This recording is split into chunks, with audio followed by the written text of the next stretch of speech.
Welcome to my channel. तो आप सभी को जय श्री कृष्णा, राधे राधे। दोस्तों मैं यहाँ पर आपसे लड्डू गोपाल जी की सेवा और पूजा पाठ से वीडियोस लाती हूँ। तो आज का वीडियो विशेष है क्योंकि आज हम इस वीडियो में जानेंगे कि आप पहली बार एकादशी का व्रत अगर ले रहे हैं तो उसकी पूजा आपको कैसे करना है।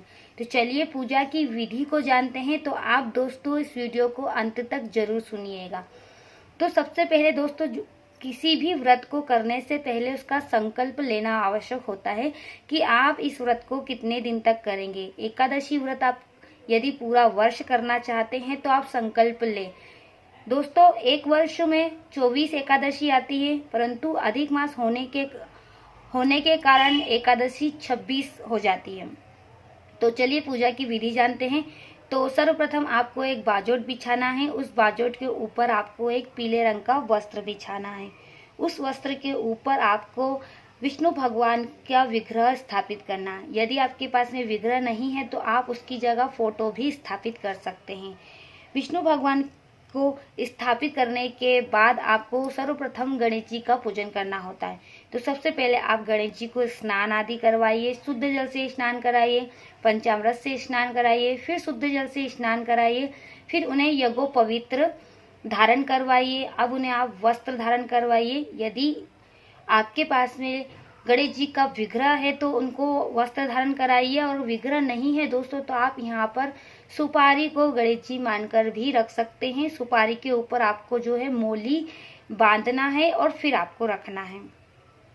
अब आप गणेश जी को केसर चंदन का तिलक लगाएंगे।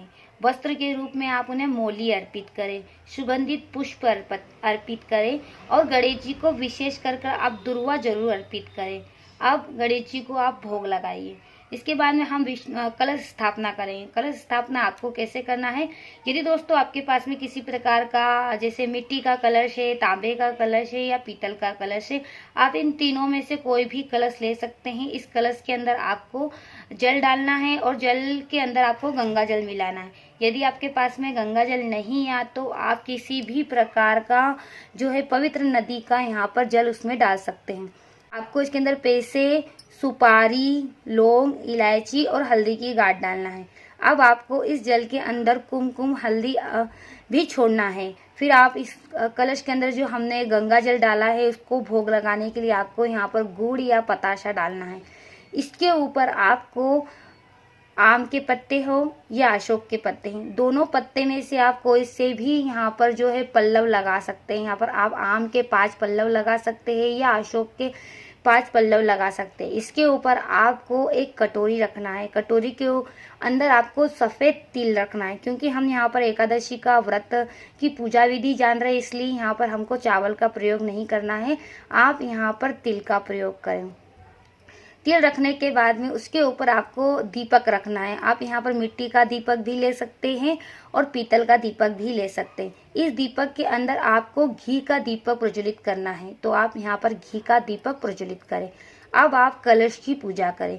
कलश जो आपने रखा है उसके ऊपर आपको जो है कुमकुम से बिंदिया बनाना है, या आप यहाँ पर स्वास्तिक भी बना सकते हैं। कलश को मोली जरूर बांधे। अब कलश देवता का यहाँ पर वरुण देवता का हमने जो है आह्वान कर कलश स्थापना करी है। इसे हम दीप कलश कहते हैं। कलश 2 प्रकार के स्थापित होते हैं दोस्तों। यहाँ पर श्रीफल वाला कलश स्थापना भी होती है और दीप वाली जो कलश स्थापना है वो भी होती है। यदि आप एक दिन का व्रत कर रहे हैं तो आप दीप कलश की स्थापना कर सकते हैं, जो देवताओं के लिए किया जाता है। अगर आप यहाँ पर जैसे कि नवरात्रि की स्थापना कर रहे हैं तो नवरात्रि में 9 दिन तक की जो है पूजा होती है, या आप कोई लक्ष्मी जी का व्रत कर रहे हैं जो 16 दिन तक होता है, तो उसमें आप जो है श्रीफल का कलश स्थापना करें। अब आपको विष्णु भगवान का स्नान कैसे कराना है। तो यदि दोस्तों आपके पास में विग्रह है तो आप उसे शुद्ध जल से स्नान कराइए, फिर पंचामृत से स्नान कराइए, फिर शुद्ध जल से स्नान कराइए। उसके बाद में आप यहाँ पर उन्हें चंदन से भी स्नान करा सकते हैं। यदि फोटो है तो आप एक फूल ले लें और फूल को पंचामृत में डिप करते हुए फिर छींटे दे, फिर शुद्ध जल के छींटे दे, फिर उनको अच्छे क्लीन टॉवेल से क्लीन करें। अब आपको यहाँ पर विग्रह है तो उन्हें अच्छे सुंदर वस्त्र धारण कराएं। इससे पहले आपको यज्ञोपवीत धारण कराना है, जिसे जनोई कहा जाता है दोस्तों। उसको आप पीला जो है हल्दी से रंग ले, या फिर मार्केट में है पीले कलर की जनोई भी आती है, उसको आप धारण कराइए। फिर आप प्रभु को वस्त्र धारण कराइए। फोटो है तो फोटो को जो है पीले रंग का वस्त्र धारण कराए। अब आप यहाँ पर विग्रह का श्रृंगार करें, उन्हें आभूषण धारण कराइए। प्रभु को यहाँ पर आप चंदन का तिलक करें, सुगंधित पुष्प अर्पित करें, धूप दीप लगाइए, नैवेद्य लगाइए और प्रभु को स्थापित कीजिए। अब दोस्तों यहाँ पर आपने विष्णु भगवान का पूजन कर लिया। अब यहाँ पर आप जो है तिल, सफ़ेद तिल चढ़ाइए।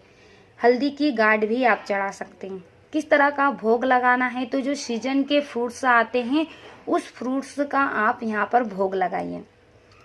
वैसे दोस्तों अधिकतर यहाँ पर पीले जो रंग का उपयोग होता है, तो जैसे केले हो गए या आम हो गए या किसी भी प्रकार के अगर फल है तो आप चढ़ा सकते हैं, या पपैया भी आप चढ़ा सकते हैं। इस प्रकार आप सारे फल प्रभु को भोग लगाइए।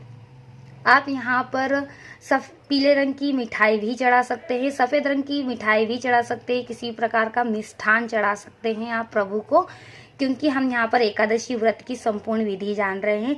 अब आपको यहाँ पर सभी देवताओं की आरती करना है।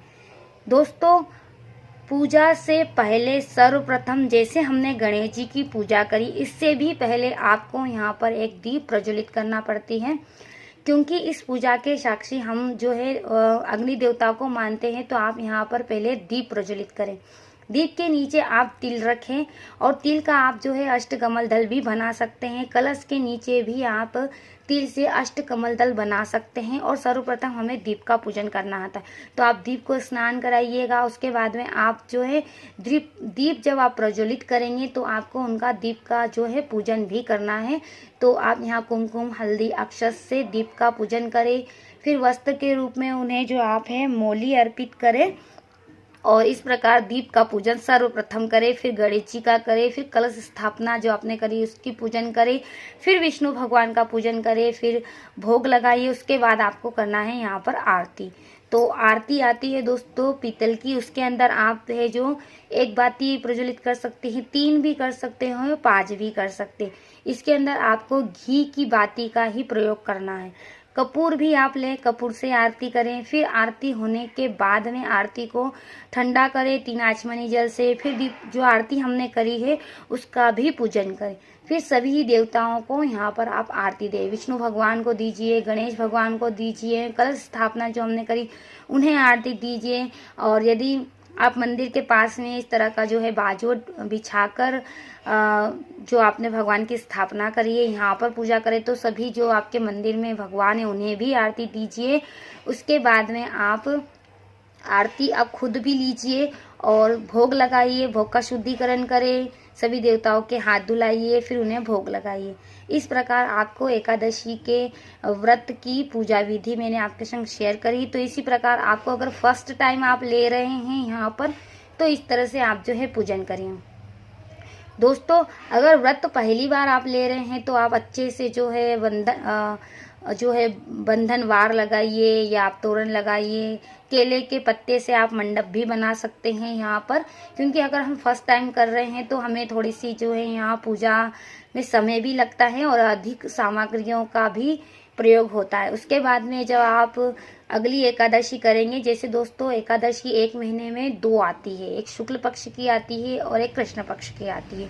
तो जब फर्स्ट टाइम आप करेंगे तो आपको इसी तरह से करना है। फिर सेकेंड टाइम आप करेंगे तो कलश स्थापना तो आपको करनी है, गणेश जी का पूजन भी आपको करना है, फिर विष्णु भगवान का आपको पूजन करना है। उसके बाद में आपको जो भी एकादशी आती है उसकी कथा को श्रवण करने के बाद में आपको आरती करनी है। तो जब आप कथा को श्रवण करेंगे तो उस समय आप तिल ले सकते हैं अपने हाथों में और कथा को श्रवण करें, फिर आप तिल प्रभु को अर्पित करें। इस प्रकार आप एकादशी का व्रत करके इस पूजा को संपन्न कर सकते हैं। शाम को भी आपको फिर दीपक प्रज्वलित करना है घी का, और प्रभु को दीपक लगाना है। और आप चाहे तो कथा को सुबह भी सुन सकते हैं या फिर आप शाम को इस कथा को श्रवण कर सकते हैं। आई होप दोस्तों आपको मेरी जानकारी जरूर अच्छी लगी होगी। यदि इसमें कोई भी जानकारी छूट गई हो दोस्तों तो उसके लिए क्षमा। तो मिलती हूँ आपसे एक नई वीडियो के साथ में। जब तक आप सभी को मेरी ओर से जय श्री कृष्णा, राधे राधे दोस्तों। Thank you watching for me.